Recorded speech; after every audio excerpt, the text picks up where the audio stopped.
the New Zealand Tech Podcast, brought to you by Gorilla Technology, proactive and strategic IT. Hey folks, greetings and welcome along to the New Zealand Tech Podcast. Great to be back again. Today, two great guests. We've got Mark Duncan joining us from Cyclone Computer and Andrew Fox from Aruba. Great to have you both here. Thank you. Thank you. Mark, maybe we can start with you, a quick intro on where you fit into this big wide world of tech here in New Zealand. Okay. So I'm one of the service delivery managers for Cyclone Computers. And so Cyclone Computers are basically a nationwide IT provider. We do a lot of procurement and IT support and that around the country. So so we kind of work across a whole range of markets based out of Auckland, Wellington, Christchurch, and Dunedin. And we've sort of been in the business for over 25 years, New Zealand owned. So pretty good actually. That's fantastic. And Andrew, how about you? Well, I'm lucky enough to lead an amazing team here at Aruba in New Zealand. Aruba is the part of Hewlett Packard Enterprise that looks after what we call the intelligent edge or the network. Been in the job for around about 6 years, but been in IT for many more than that. But having a ball in such a high growth and intense industry, I think it's fun. Yeah. Oh, that's great.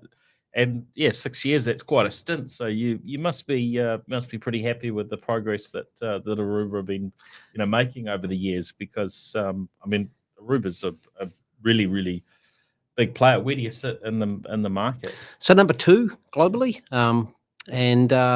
very, very high growth sort of, and part of it is the way the world is changing and the way we as consumers are changing the way we use the network, but growing at many times the market, which is great because it means we're taking share from our competitors, which is awesome.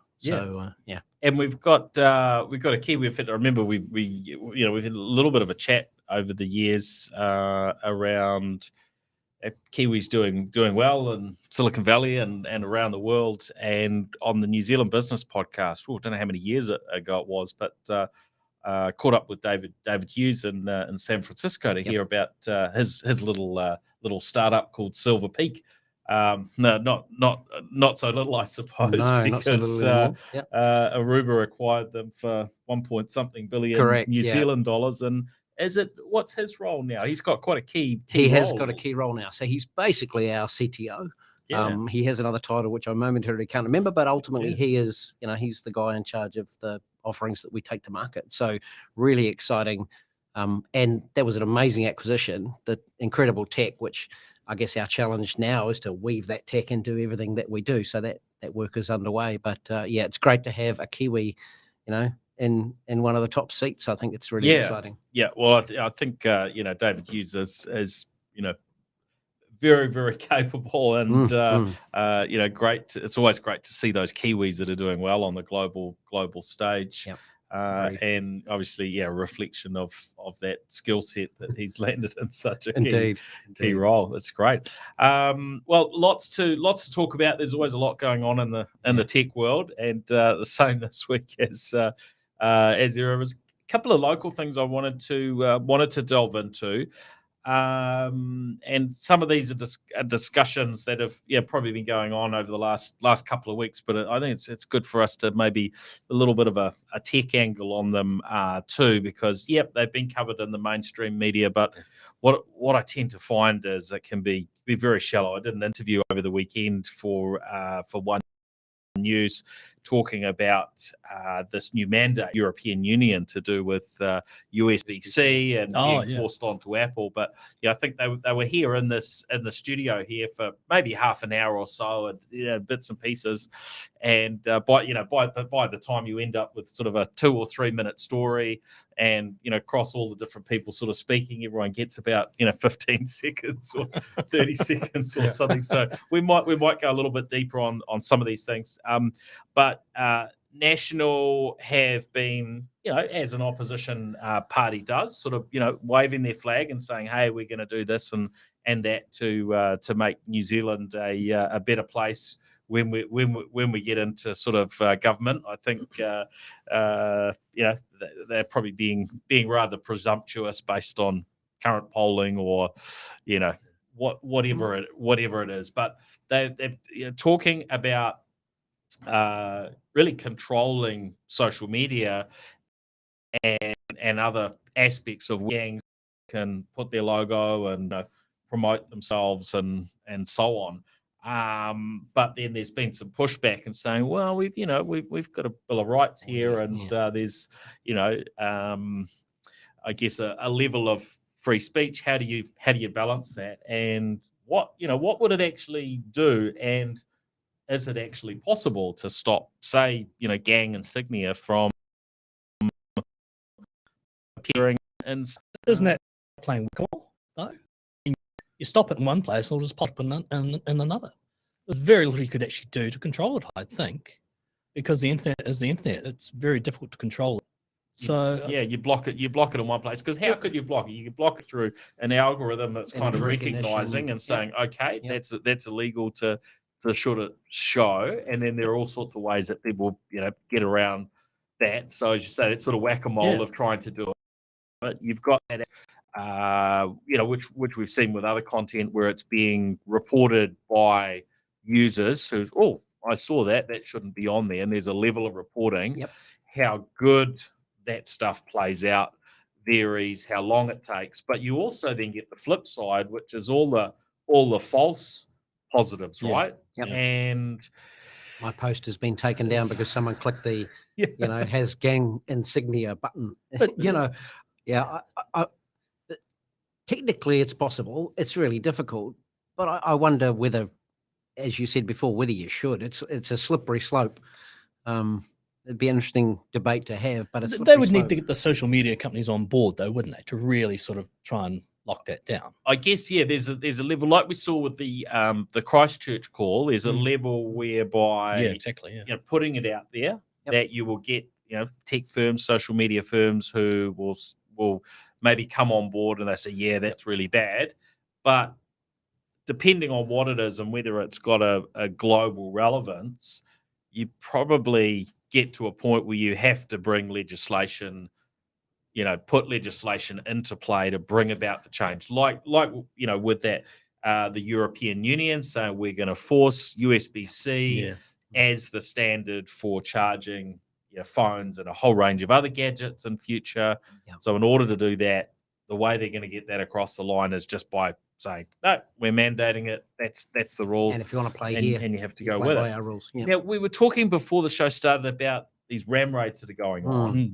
That is something that, from what I'm picking, has been coming through social media, TikTok and so on, probably a mix of online or promoted through those mechanisms by going somewhat viral.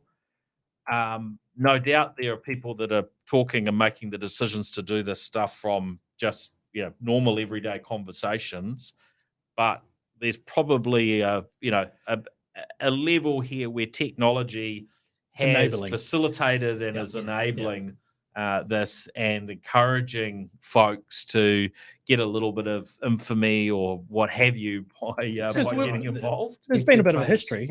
Been a bit of a history of people sort of showboating what they're doing and then displaying to others, which then motivates others to sort of compete. It's fighting on the playground or there was a very bad thing a while ago where someone was doing something sexually inappropriate and that was shared around. And, obviously technology is not making them do it, but it's promoting it and therefore enabling others to do it. You could blame technology, but I don't think technology is at fault. They're just providing a mechanism for them to actually broadcast it, aren't they? It does, unfortunately, make it very easy to broadcast, if you're after notoriety. Yes. Exactly. If you're after proving that you can do this thing, unfortunately, it makes it really easy for the next 10, 15, 100 kids, because most of them are kids, to see this and think, I could do that. It seems like it's like tagging. Yes. Right. But the next level of it, and with the tech enablement. Now, of course, tagging in, hard to get to places, right? That's, you can see why that might get some attention. How did that person get their tag up? I wonder that every day I drive down the motorway. And so on, right? So there's that that sort of, level that we see. Yeah. I guess this is that much kind of more extreme that it sort of plays into some of those similar. It's reaching a wider audience, isn't it? Yeah, much faster. There's also real victims, and I mean, I'm sure there's real victims with tagging, but now we're talking people's livelihoods and these are the sort of safety. next level. It's completely next level. And Absolutely. when it keeps happening, right? So is there a technological solution on these things, or is it just we say this is a societal issue that's too big? Does tech play a part in solving? There's always things? a solution. It's just whether socially people want to accept it. And look at guns. In America, they have a big problem, but there's a reasonably large body of people who don't want to be controlled with guns. It needs to be socially taken on board and people to support it. Once you get that, then change can happen. So yes, there is a solution, but do we all want it? Maybe not. It's not easy, is it, though? Because there's a No, lot of it's people hard. to keep happy with all sorts of different, viewpoints and feelings. And Absolutely. tech can do this, but legislation can do this, but actually bringing it together, these things it's an absolute minefield. Start a list of objectionable content. That list is going to get pretty big, pretty fast, and that then becomes unwieldy and unmanageable. I'm in favour of free speech. I don't think we should be squashing. Well, I think anything that causes harm is a problem, but that's the challenge, isn't it? Where do you define that's the problem? What's that line? And again, you won't please everyone on these fronts. No, right? no, and that's the tricky part socially. How far do you go? Yeah, be hard. Well, I think we've got quite a few more interesting years ahead when it comes to throwing governments and media and whoever throwing tantrums at social media companies and tech companies, because it is really easy to blame them, but actually finding the solution is I think probably increasingly complex. So I don't know if it's increasingly complex, probably more that we're seeing these things used in different ways. I think there probably needs to be a guide that most social media companies work towards, but of course that will be different between different countries. But yeah, I do think they do have a role to play ultimately. Now, police, we as a country, a lot of money goes into obviously policing, as happens around the world, but we heard that our police have been hit from a perspective of not looking after their data so well. Gun license information going out there, amongst other documents that were stolen from what was the old Auckland Central police station. This one I felt sort of really disappointed and let down that we aren't able to protect information that is stored by government entities like police, and we've had other ones in the past, but now that we're talking about weapons that people might own for whatever, whether they're part of a shooting club or what have you, gun owners, that firearms licensing information, that's sort of something that you should be able to trust that police would lock down pretty well. So it's pretty disappointing. They left it in a bin or something, didn't they? In the destruction bin, they just left it behind, and then people broke in and found it. So it is pretty slack, really. I mean, it just shows that for every technological solution, there's a human problem waiting to sort of circumvent that solution. Having worked with New Zealand Police, as a vendor in the past, they take security holistically incredibly seriously, as they should. And sometimes that makes it really hard to get stuff done. But I guess that's a good thing. And then there's something like this that's really surprising and a little bit disappointing. I agree, but you've still got the human that can do silly things. Yeah, and I think that's probably always going to be such an important aspect of security. Have you got the culture piece right? Because you hear different things around how different entities work, and it's they lock it down, and these things are so hard. But do you lock certain things down too much to the point where it makes it hard for people to work? It's always sort of finding that right balance, isn't it, to get a good outcome, and I guess the larger an organisation is, easier sometimes for certain things to fall through the cracks. Cracks was what I was trying to say there. And that ownership aspect. Who takes ownership of this? Because you've got probably a chief information security officer, and you've got these different roles. But how does that sort of filter down to the everyday, and how do you get everybody on board to understand that importance? The sad truth is, and we see this a lot talking to customers, if you make it too hard to get stuff done because of security, they will just do it another way, and that way is not going to follow your policy. Suddenly there's a offline copy of this data, or they're sending stuff to their home email addresses because it's easier to print and deal with it over there. There's 1,000 ways they can circumvent the requirements, but so it's a really tough balance about how do you get the posture right and the culture right, but don't make it so over the top that people feel compelled to do silly things. And I think human error happens. Yeah, we all make mistakes. Absolutely. And I see there's just a mistake that's happened. Something got left behind at the move that they didn't know about. I don't think the police are negligent in what they do. I think they actually have a pretty hard role to play. But something slipped through. It's probably not appropriate with the type of documents they found, but they're definitely taking control of it. So good on them. But yeah. Yep. No, it's a fair point. These things, are pretty challenging to get perfection. In fact, we will never get perfection, right?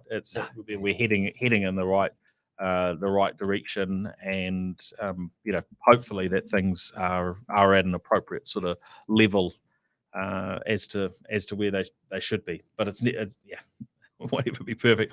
Now, looking at the world of browsers, something that we use every day. It's a couple of things that have been in the media. Internet Explorer, it's dead. Its days are done. So that's quite a relief, got to say. It's another thing that doesn't have to be sort of supported on devices. How many years was that? How many years was networks. it around for? Over a decade. Too long. I think that I think Internet Explorer was what brought about sort of the antitrust issues for Microsoft going back into the 90s, right? Yes. So we go back a really long way, and they did an interesting thing as dominant companies tended to do. Made life pretty difficult for Netscape there, but that era is behind us. Yep. Now, but Firefox has done something interesting. They've rolled out this new total cookie protection to users, and as far as I'm aware, this is not something that we've had announced by anyone else. As having been at exactly the same. I mean, we've got a range of the sort of smaller browsers that do some more unique things from a security standpoint. But with this cookie protection, basically, you put a silo between the cookies that are stored by one website and another. So normally, if you're storing these cookies, and Google can get access and then insert the adverts and so on. But with this cookie protection, a particular website you visit. So you visit NZ Tech Podcast, you've got silo protection on. If our cookies we're trying to plant cookies there that'll help ads follow you around the internet. Well, no, it's actually walled off. So this is kind of fascinating because we're going through this time of change as far as cookies.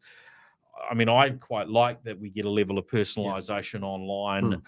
Probably the thing that is actually the most annoying, and this is getting some attention as well, as the EU forcing these alerts on. You go to a website and there's an EU pop-up about cookies. About cookies. It's like, well, No, that's not really how I'd like to. I don't want to waste my time having to click, go away, and it's not sort of standardized, so it's different across a whole lot of sites.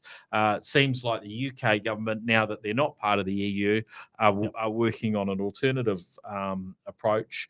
Do you have any thoughts on, is this sort of good or I thought it's a bad, great or- idea. I'm surprised it hasn't been thought of long ago. I mean, we're all aware of, you have a conversation or something, then all of a sudden you start seeing all these ads and all these things being customized to you, and you just wonder. But I mean, it's getting quite scary how they track you, and obviously cookies is a part of that. So being able to silo them off, I think that's great. Because when you go to a website, it is nice to sort of see some customization. I agree, but you don't always want to know that that's being transferred elsewhere or being tracked elsewhere. And there's still probably quite a bit of big data being tracked up there in the sky. So I think it's a great thing. Yeah, I think it's a balance because, my job is to help customers build better customer experience, and these things, when used appropriately, are a big part of that. And I agree with you. I don't want the hurdle to jump every time I come into the website. No. But I don't like the idea of my data being shopped around, to everybody. So the trick will be getting that balance right. How can, and I haven't looked at the product yet, but it's like, how can you, tie it down in such a way that it does give you a better experience on the sites that you choose to use it on, but not on the others. Yeah. Yeah. Now, Sony and Honda. Oh. Is this a natural fit here? We've got Sony and Honda coming together, a joint venture to create a new electric car company, which, as we know from looking at Tesla and looking at what others are doing, electric, when automakers move into electric cars, they are moving much deeper into technology, not just the charging side of it, but all of the other expectations that are there, because Tesla's set this bar that your vehicle is connected to an app. It's all, always on with the internet. And a whole range of other things which which I'm sure will keep evolving. There's more and more of an expectation, which I think the auto industry varies in terms of how they deliver on, in terms of actually that the tech's going to keep updating and have a longer lifespan than what it has traditionally. You get an entertainment system, it's like, oh no, you bought that 2 years ago, so the latest stuff's not going to work. We kind of starting to expect a lot more. Does this make sense for Honda and Sony to come together? I mean, I look at it and think, okay, Honda, yep, well known and well respected sort of car brand, but I certainly don't think of them as an electric vehicle company. Sony, well, yep, good on the the consumer electronics. Audio. They've showed off at consumer electronics show at CES, an electric vehicle, but there was that head scratching of, can they pull it off? So the idea of the two brands coming together, I can see something there, but I'm not sure. Are they quick enough to the game? Can they get there? We saw Sony and Ericsson come together on smartphones, right? Yeah. And they weren't super successful on that front. Well, both those companies are Goliaths, aren't they, in Japan, as far as what they do? But an EV is obviously a very much going mainstream now, isn't it? And it's a matter of time. I mean, we're not really, EV cars, a lot of manufacturers are making EV cars hand over fist. 2025 is when this is supposed to we'll actually see the cars. So we're flip still the other 3 way. years out. Yeah, because it's still quite expensive to buy an EV car, and there's still challenges around battery and everything else, battery power and infrastructure. I don't know. I would say good on them. I mean, are they in the same game as Microsoft and Apple in terms of that technology? I don't know. It's They've certainly got more of a technology pedigree than say Tesla did when they started. Yes, absolutely. So, who knows? Maybe coupled with Honda's automaking expertise, we could see something special. But we'll have to wait, as you say, till 2025 and see what we'll know before then, because it will. There's no doubt. There's a lot of technology in Japan.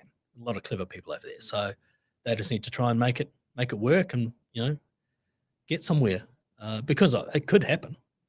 It does seem to me as though we will see a level of consolidation, with vehicles going forward. Either that you get a kind of, ecosystem type thing where, and we've seen this with the Polestar, which seem to be doing quite well in the New Zealand market, where they're relying heavily on Google and Right. Android's technology in the vehicle to be able to keep up to date, to offer access to apps and make it very easy for there to be new apps that can come into the vehicle. Yep. So maybe we end up with this kind of Apple Android like thing, and Apple's most recent announcement sounds like they would quite happily take over the screens in your vehicle. So this stuff's not necessarily easy, and you need a level of scale. Maybe it's healthy, So if you look at someone like a Tesla who want to do the whole thing from soup to nuts themselves, to be all things to all people, that's really hard. Actually admitting that our strengths as a company is X, Y, and Z, and we're going to partner with these guys over here who do these other things really well.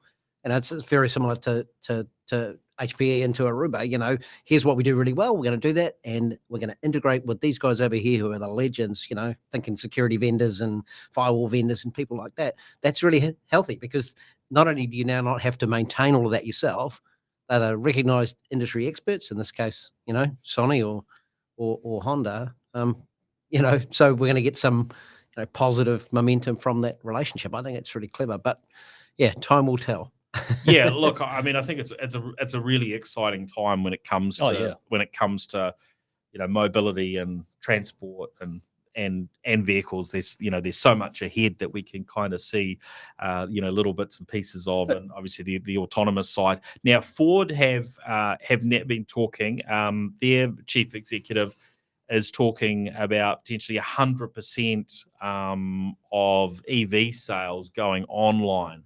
So that would put them in an area that you would look at as inspired by Tesla or Dell, if you look back a bit further, who were the first to sort of bring that into the computer market with Buy Direct and so on. I'm not quite sure ultimately how it would play out as far as their dealer and service networks and so on. Would that be their only method of sales? Disruption. Yeah, that's interesting. I mean, a lot of those curious, because they do need to look after and keep their existing networks working. I mean, there's going to be a window of time here, right? Yeah. And it's probably not much more than a decade, and possibly a lot less, where we will see the majority of new vehicles being sold being electric vehicles, and then we get to a point where vehicles with an internal combustion engine are a sort of a unique thing, right? There's already some manufacturers that have got more than half their models EV, I think, already. There's already some manufacturers. So I mean, if they're going to be selling direct, what do the car resellers do in terms of that salesman? And I mean, there's probably always going to be used car sales going on, but brand new. I mean, are you just going to get in your browser and just order it and it turns up 2 days later? There's no doubt there's a generational shift going on in the way we purchase things. Regardless of the industry you work in. But while I would jump online and buy a Samsung TV online, for $1,500, I'm not sure yet that I would jump online sight unseen. Actually doing the transaction online, I'm completely fine with that. Yeah, but I mean, where do you get the look, feel, smell, test drive? They're still going to have to figure out how to offer that, and Tesla does that quite cleverly. Yeah. But all the heavy lifting from a purchase perspective is done online. Maybe it's going to be like that. But I don't think you can completely do away with it. You need to have a showroom, and you need to have an ability to service whatever your product is. Although interestingly, Tesla are really moving to mobile service in a really big way, and I didn't realize quite how much that they're able to do this until I started thinking about it. I had a visit here in the car park for what did I need done? There's the Model 3 I've got has a conventional 12-volt car battery in it, and they've sort of moved away from that with the newer ones. But I'd heard of people having their journeys disrupted because the battery would fail and so on. and I needed some new windscreen wipers. So pretty simple stuff. And so, let's just try through the app. That's what other people have said they're doing. Yep. And logged it in. They turn up here in the car park, sort it all out, done and dusted, and then they just go on to the next thing. There's a And lot. it was great. There's a lot less in an electric car than in a traditional combustion engine. That's the big thing, I isn't mean, it? Yeah. like when I went to Tesla's and I was talking to them, they said there's about 200 components in the engine, whereas there's like well over 1,000 in a normal combustion engine. So there's a lot more can go wrong. So. And you don't open up the motor and probably service it anyway, right? It's just like, oh, you got an electric motor there, and there's a problem. Well, most of these things are just going to get swapped out, and those motors aren't going to fail like a combustion engine. I said, "What do you service? Every year?" And they went, "Well, maybe a little bit of greasing of the wheel, but that was about it. Pretty much nothing." Yeah, I tend to sometimes joke, I had to get some service done on the Tesla, or he had to, top up the windscreen wiper fluid again. It's like software update every now and again. That's about the best you get, really. You've got tires and windscreen wipers, and but it's a lot simpler.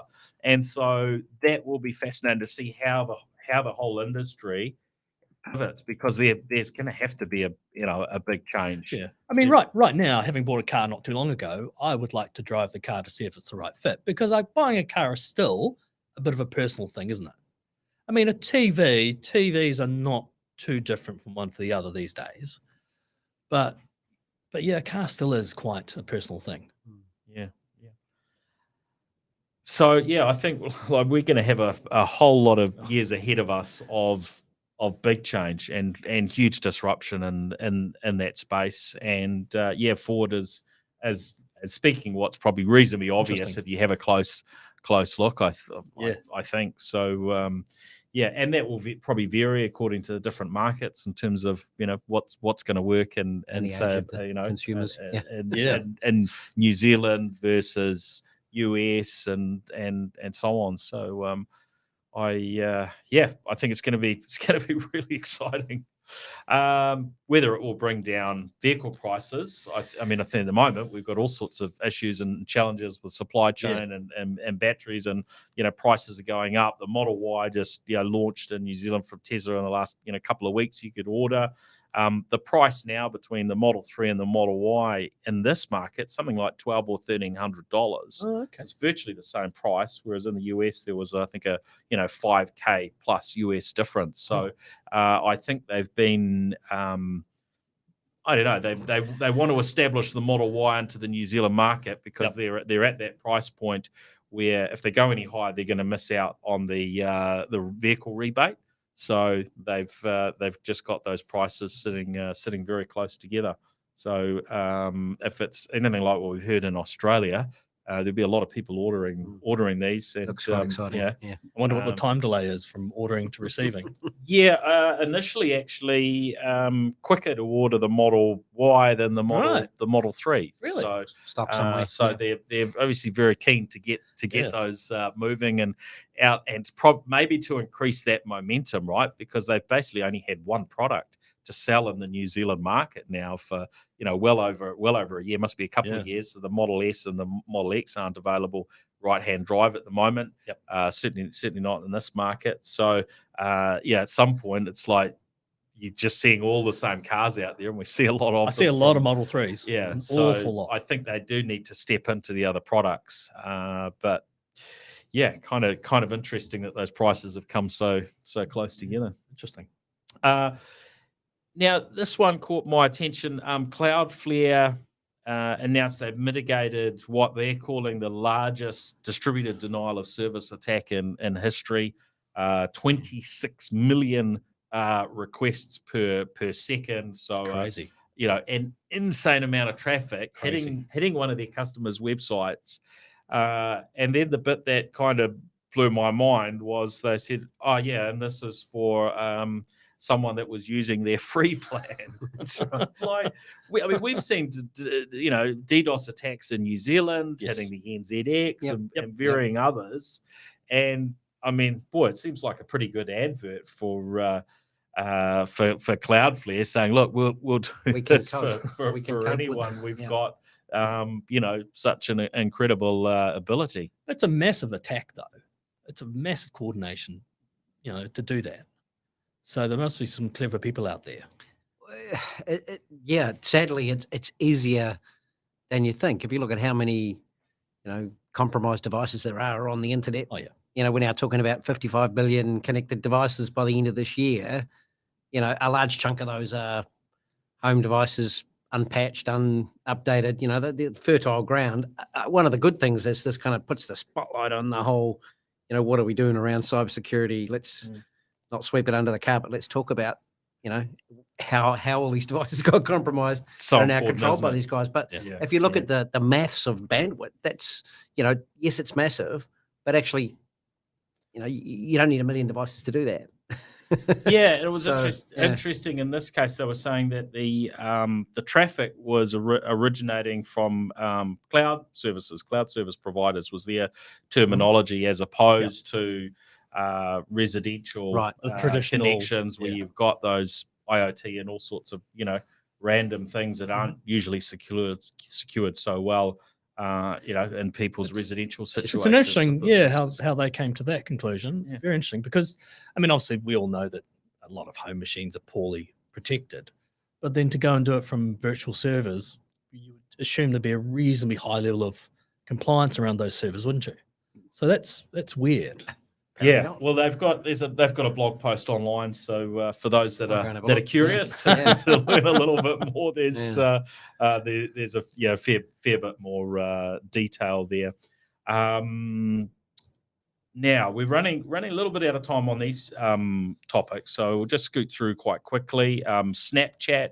They're testing the Snapchat Plus paid subscription. So that was interesting to see, because we're so used to social networks being the place that monetize us, and they're mostly free. I guess we've seen Twitter with their paid option, but there hasn't been too much in the space. So it seems to be a slight turn going on here, that they are recognizing, well, we've got a massive customer base, even if it's only a small percentage that are happy to spend a little bit of money.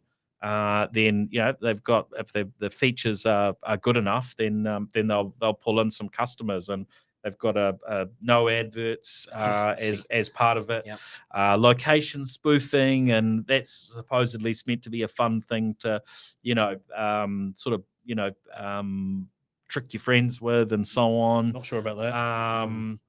And seeing stories without the person who's sharing those stories knowing that you've seen them, which is kind of not what you you expect of how these platforms work. So potentially creating some confusion there. So and interesting. But if we've got that here, you've got to imagine maybe Facebook's going to have something. Of course, they've already sort of monetized to a degree with the commercial version with their workplace. At the end of the day, if people like it, they'll pay for it. But probably a lot of the people on Snapchat aren't probably going to pay for it. I don't know. It's an interesting number of features.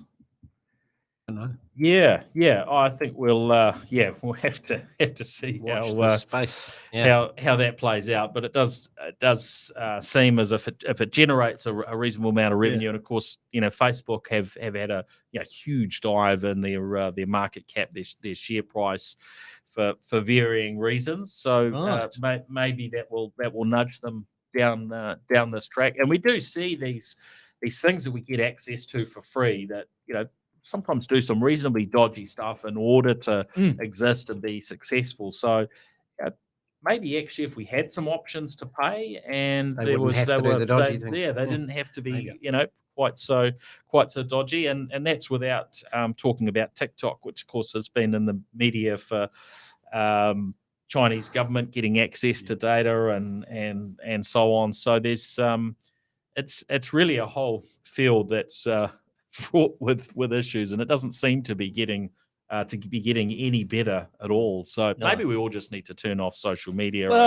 And so maybe social media just needs to be completely banned. That's going back to the first topic again. I mean, just throw that one That's out there. some people might pay for privacy. I can imagine that, especially no ads. I think, we'd all like no ads, but Yeah. I wonder how far it'll go. I'd be interested to see. Now, a couple of gadgets that have arrived in recently. Microsoft's new Surface Laptop Go 2. So it's literally just here in the last sort of 24 hours or so. So we'll chat about that on another episode once I had a chance to have a little bit of a look. But I wonder whether I'm finally starting to get it for these devices because their Laptop Go product is a consumer targeted or education targeted even sort of device. So it's got some of the niceties and the sort of quality feel that you expect from a product that it's been a premium high end product, the Surface product, but it tops out at 8 gigs of RAM and 256 SSD.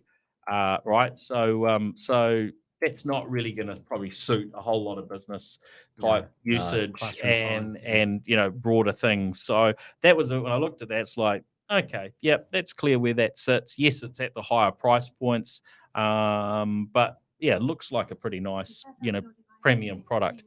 Oh no! I've set it off, and now Windows is talking to us. Will I be able to shut down Windows? Let's see if I can turn that off. Look at that. Well done. Our mics are such that they might not have picked that up, but if you didn't hear that, Windows was trying to convince us to walk through setting it up verbally. And then the other thing we've got, which launches tomorrow, is the Chromecast with Google TV. So that's sort of bringing together Google TV, and we've seen those Freeview sticks in the market and varying things running Android TV in the New Zealand market for a little while. And so that's coming in $110, gives you the Chromecast type capabilities that a lot of people have had anyway plugged into their TV. And then the ability to run your Netflix and Spotify and Prime and Disney Plus, even the Apple TV type stuff on there. So and no doubt being Google TV, the ability to run some of those local TV apps for on demand. Yep. So I'll be giving that one a bit of a go. 4K and 4K, 60 frames a second and so on. It's not a bad upgrade, really. It seems like a really good bang for buck. So good to see Google paying a little bit of attention to the New Zealand market, because if I've got this right, this has been out in the US in the direction of 2 years. Oh, really? So we have had a little bit of a problem with big tech companies that aren't consistently global, but Google, I think is continuing to pay attention to the New Zealand market. We are a small market. But, it's Apple that I think generally gets the win on that front of being the most consistent in terms of their launches. Yeah. And, Microsoft and Google and others can be a little bit variable. And, of course, this is a product that is, does need to be somewhat specific to a local market to get it to work well. But pat on the back to Google for launching locally. And I think it's a reasonable price point, pretty reasonable price point for what you get.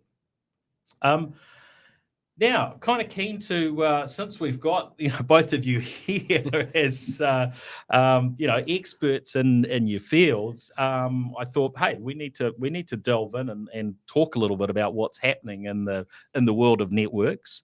So I don't know, maybe we can start with you, Andrew, in terms of what's changed over the last few years. You get to see all sorts of perspectives on the network, and as with everything, technologically, this is not an area that's been sitting still, probably from two perspectives. Yep. One from the sort of research and development and computing power and that side, Yep. in terms of how that's getting better, and the software that goes with it, artificial intelligence, and then on the other side, the threats and the cyber security risks. So yeah, what are your sort of big takes? Networks have changed because the way that we use them has changed. The way that we behave as users is much different now than it was a few years ago. So it's less and less, although there's still an element of this, it's less and less around just connecting, a device to the network. You can do that with a, $50 home router. Much more now around security, around user experience, around AI. We finally reached, and we've been looking at this for years and talking about it, but finally reached the point where we have enough devices online. In our case, there's sort of 120,000 customers, 20 million odd devices online in a big pool of telemetry data that can finally give you the ability to have a network that will drive itself or make decisions or help you make decisions faster than a dumb human could. That's really exciting to me. I talk to CIOs all day who are overworked, underpaid, under-resourced, no budget, all that kind of stuff. Hey guys, finally there's some things you can do that can save some time and, make things happen easier for you. That's one area where networks have completely changed in the last few years. The other way, there's lots of ways, but the other way, as attackers and the methods of attacking mature, the way that we protect ourselves has changed a lot. We've seen some sorry stories in the paper about, companies that have not quite got this right. And, they've paid from a brand protection perspective, they've paid, from loss of business and all that kind of stuff. I guess it's really pleasing to see now that, security is an integral part, and the network it's not the only answer.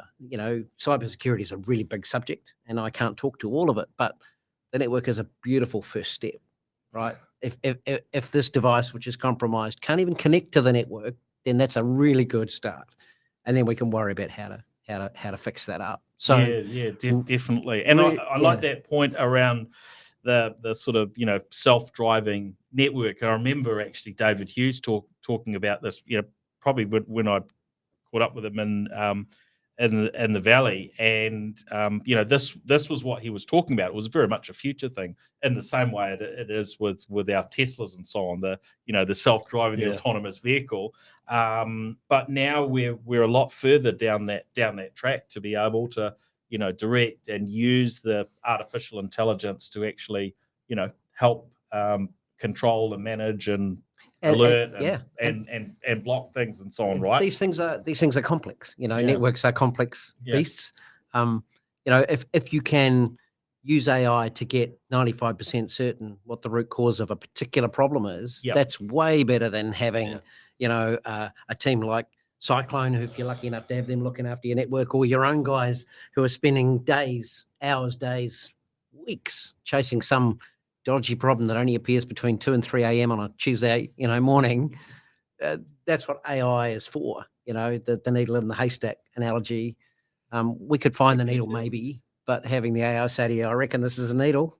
The next step is, I found a needle, I dealt with it, click this button if you want to, that's where we're headed, for the network to be able to make a tuning change or change a parameter or change the how loud the radio is talking on a particular band, and to make those changes and then improve the user experience.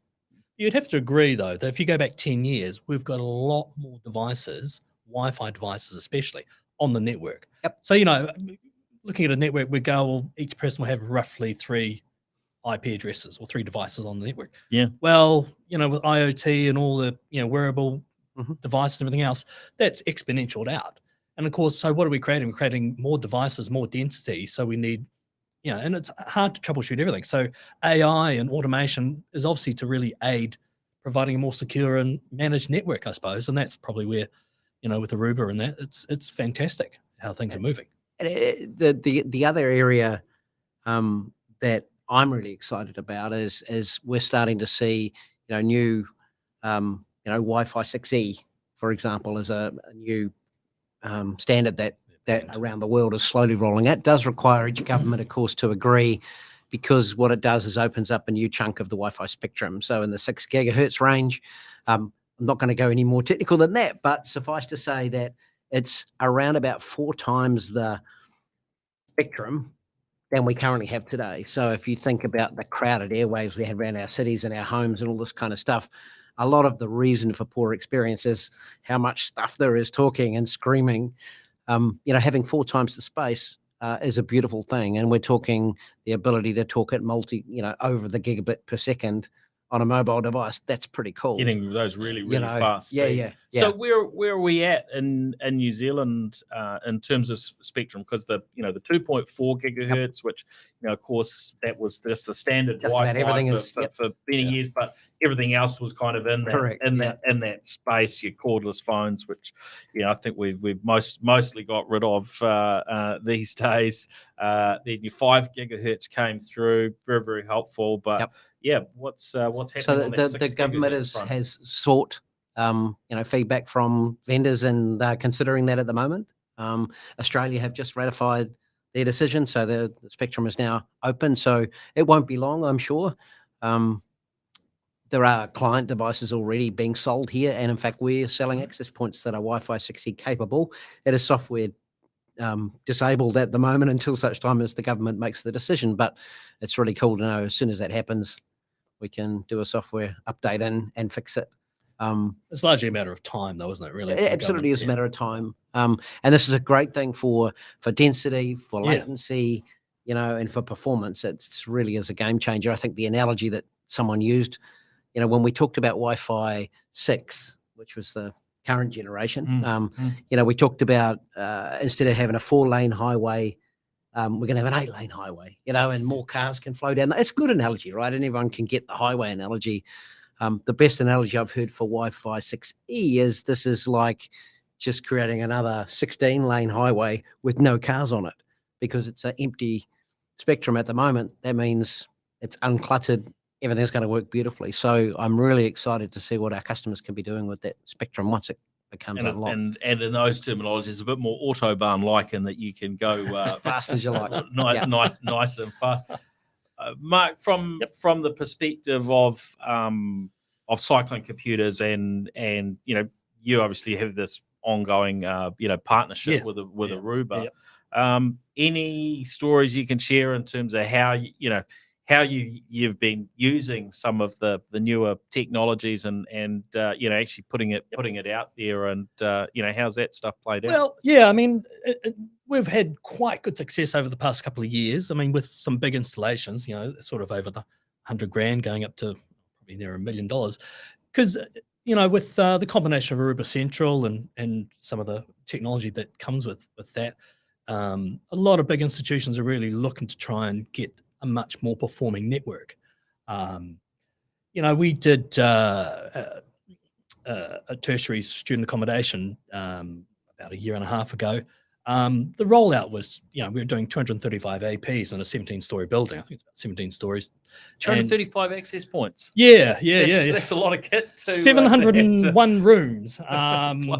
We got it. Yeah, we kind of got it in. I think it was, in January 2021. They were still building the building, which I don't recommend when you've got tradies painting and everything around you. It's not a good thing to do. But we deployed everything off site. We built it off site, had it all ready because we wanted to go in. There was a lot of people so you could walking around. You could do all that testing and then just drop it in. Yeah, well, we had everything named and labeled. We had it all deployed off site, and then we just literally just walked in and plugged it in, and there it's online, and off we went. So the deployment of it was just simple. Nice to be able to start from scratch, design exactly what you need. Yeah, I guess you're not replacing anything else if it's a whole new building. Not in that situation. Rather nice. No, not in that situation. And the troubleshooting of it has actually been pretty good as we've kind of got used to it and moved further and further into Aruba Central and etc. We've been able to identify, problems remotely before we have to rush in there. And because the student accommodation, we get quite a lot of calls and saying, "Oh, my device is not working," and of course we can see, there's there's 10 people already connected to the access point, so it must be working. And, or then we see sometimes that person is actually connected, but they're obviously not, for one thing or another. Something's going on. Yeah, well, we work with AUT with that, so we manage it all for them as a service, and it goes swimmingly well. The only bummer with the whole exercise is that with COVID lockdown, there hasn't been the numbers to really drive it very hard. So I would assume come next year that will change. But yeah, we're quite proud of how it's run so far and how it's worked. I mean, I have to say, in terms of a large installation, it went really swimmingly well. So how would that compare to, maybe, something that was rolled out, let's say we roll back the clock, 3, 4, 5 years ago, in terms of, how is that technology, practically improved? Yeah, well, the fact that it gets enrolled into the cloud, with Aruba Central, it doesn't matter. You can do it from anywhere.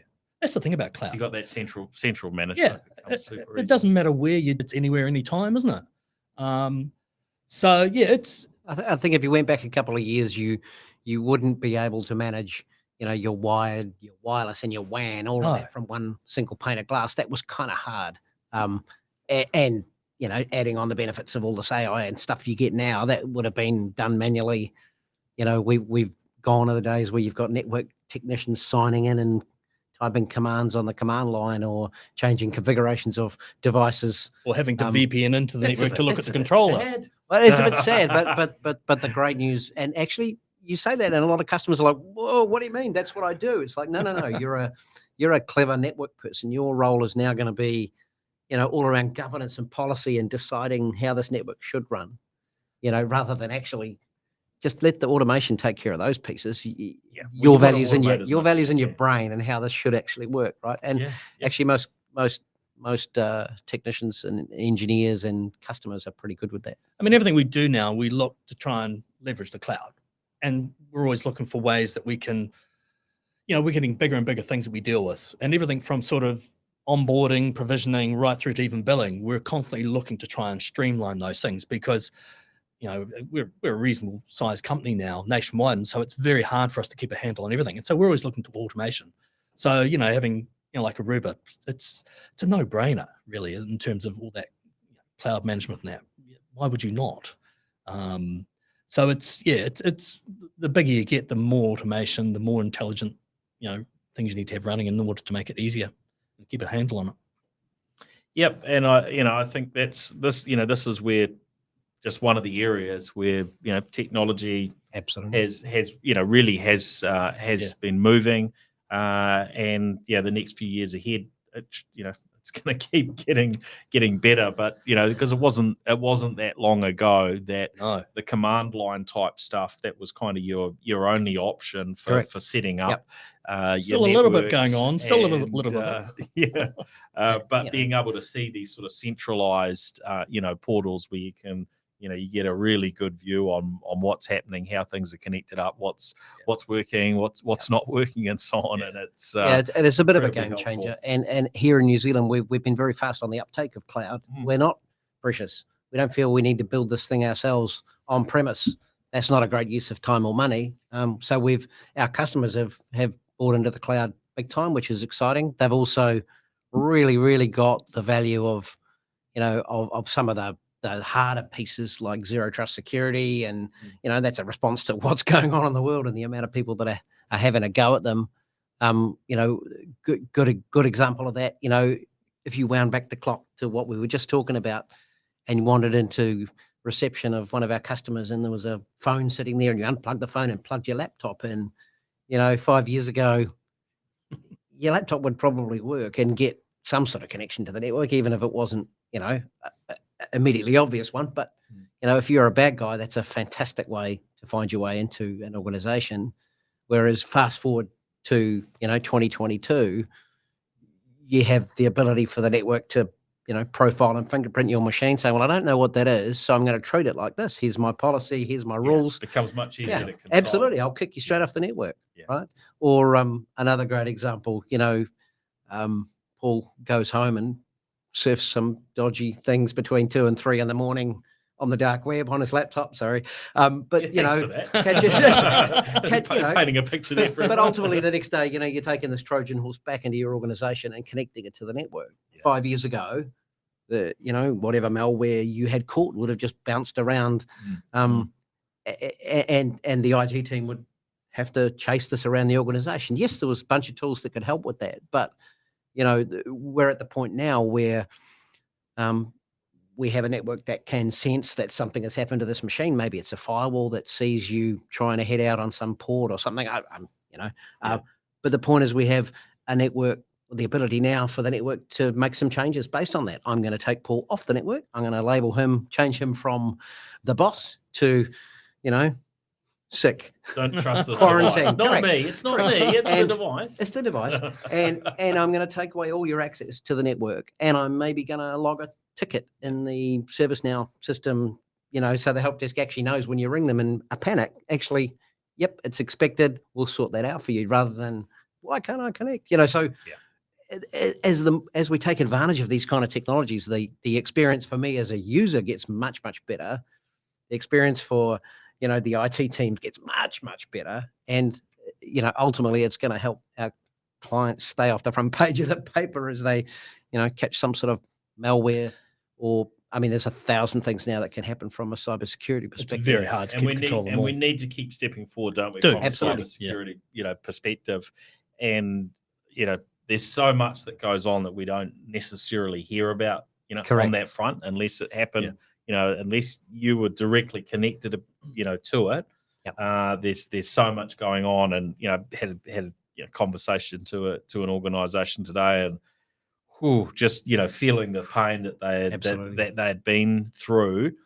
And you just, you really feel for those that are hit, but we need to make sure we need to help them out. that we're moving things forward, and we're squashing and reducing those risks. The one thing that I try to promote these days with customers and internally is that, the attitude was, you go and buy your security, put it in place, and hey, we're done. Security is always changing. The whole point of an attack is to try and get around your defenses, and technology is always changing really fast. So you do need to choose products that can evolve with you. And I think that's something that we sometimes don't always think about. Yeah, that continuous improvement. Yeah, I think it's key, isn't it? It's I don't go back to the Tesla, right? That the product is always improving, so you want to be picking, a brand that once you're part of that ecosystem, that it's going to keep improving during its lifespan. Now, nothing lasts, forever in terms of the hardware. That's your service, your software update. That piece needs to keep getting better, needs to be, secured, and then you've obviously got to have the support alongside it to make sure that new features are being taken advantage of, things are being locked down and catered to. Absolutely. I still come across some people who they have an alert about a virus, and they just keep cancelling it. It's like, it's so good. Yeah. That's where sort of a managed service can come into play and sort of be a bit more proactive on that front. Yeah. You talked earlier about it being a combination of, tools and process, culture and people as well. Yeah. The network's not going to fix the culture and the people piece, but, everyone is going to have a network. So you might as well use it as I said, that first line of defense. Maybe it's going to make it easier for your people, to deal it, or maybe it's going to take away some of the more simple, straightforward brute force things, and, leave the team to worry about the really hard. So it's a good conversation to be having. Yes. Yeah, that's an important part of the puzzle. Well, that's great. Well, this has been really good. I'm sure there's probably a lot more we could delve into, so we have to do this again soon. And we will delve into some of these topics a little bit further. But this has been really insightful. Great to have you on the show, Mark. Thank you, Paul. Thank you. It's a pleasure. And Andrew, thank you for having us. To have you here first time, so it's been really good. A huge thank you to everyone for listening in, and of course, thank you to our show partners, 2 Degrees and Vocus, Vodafone, Spark, HP, Gorilla Technology, and Cyclone and Aruba. Great to have you on board and having your support. Welcome. Thanks for having us. Yes, great. Look forward to the next time. Oh yeah. And and folks can track New Zealand Tech Podcast down across the varying social networks. So feel free to, if you are mostly listening to the audio show, remember that that's becoming mostly on a Tuesday afternoon around 4 p.m. You can listen in and catch the live stream across whether it's LinkedIn, YouTube, Facebook, or Twitter. So follow myself or NZ Tech Podcast on those channels to in terms of folks that may be finding out more around Cyclone, what's the website's at the best place to go and find Cyclone? Yep, cyclone.co.nz. And that's, the first place. It sort of lists most of the stuff we do, and you can always fill in one of the forms and have someone come back to you and sort of have a chat about what you're looking for with your business. Yep. But we are based in all the main centres. So we do cover all of New Zealand, which is great for us. Nice. And what's the best way to track you down, Mark? People want to. I'm on the website. You'll see my picture on the Oh, website. there you go. Nice. So I'm there, so you can always get me through there. Pretty easy to get hold of me off there, but or we've got the phone number, so I can be contacted there. Good. And www.arubanetworks.com. There you go. Nice and easy. Yeah. Are you on LinkedIn? Or? I'm on LinkedIn, at RFNZ on Twitter, or foxy at hpe.com. So nice and easy. Excellent. Happy to talk to anybody. That's great. All right. Thanks, everyone. And thanks for listening. We'll catch you again next week. Cheers, folks. See ya. The New Zealand Tech Podcast, brought to you by Gorilla Technology, proactive and strategic IT.